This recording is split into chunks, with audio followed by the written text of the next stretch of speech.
Do you remember making one of these back in grade school?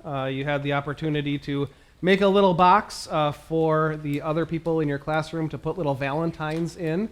This is the one that my daughter Molly made earlier this week. And so it's chock full now of those little Valentines and, candies and fake tattoos and stickers and things like that that are attached to Valentines that have like the Avengers or princesses on them, and hearts and little cutesy sayings about love, and these were brought to school, and you bring your box and all your classmates fill it up. There's one rule though when it comes to these Valentine's Day parties is that if you're going to bring Valentines, you have to bring one for everyone.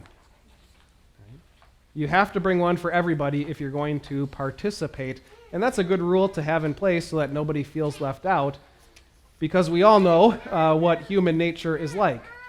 That if that rule wasn't in place, I might be tempted to select and pick and choose who is going to get one of these expressions of love from me. So I might go around the classroom saying, okay, one for you, and here's one for you, and you're not very nice to me, so I'm not going to give you one. And you called me a bad name last year when we were in third grade, so I'm not going to give you one. But here's one for you because we're friends, and here's one for you because I think you're kind of cute, and this is the best one in the pack. And then none for you because we're not really friends, but here's one for you, and then you, but not you. So the rule is you have to bring one for everybody so that everyone can have that little expression of your love in some way.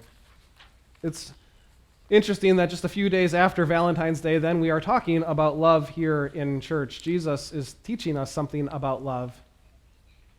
And he says that love is more than just that fuzzy feeling that you have for the special someone that he put in your life, and that your love should be shown not just to the person who bought you chocolates and flowers earlier this week, but rather your love should be shown for everyone.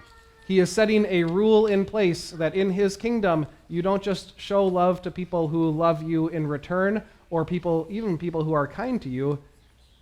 He even goes so far as to say you should love your enemies. Now that's going to be the focus of our message today as we zero in on a few verses that come from this Sermon on the Mount. And in this section in the Sermon on the Mount is building upon something that he had said earlier, that unless your righteousness surpasses that of the Pharisees, you will never enter the kingdom of heaven. And then he goes on to list a few of the things, commands or laws that Pharisees tend to harp on, and then he gives a new definition for them, or he gives them a slightly adjusted rule or command. So he says a number of times, you have heard it said, but I say this. You have heard this command, which was oftentimes a command that was included in Scripture, but in some way was twisted, was in some way misapplied, so that the people didn't really understand the essence of the rule anymore. And so he's kind of untwisting their understanding of it, and in doing so, he's actually raising the bar on what it means to be a citizen in his kingdom. So, for example, last week, he said, you have heard it say, do not murder, which is a commandment, and of course is something God has put in place for a good reason. He wants to protect life, and so he says, do not murder. But in some way, the Pharisees had twisted this around in such a way to make it sound like God is okay with hating people or insulting them or even hurting them, just as long as you don't take their life, because then that would be wrong. That's murder.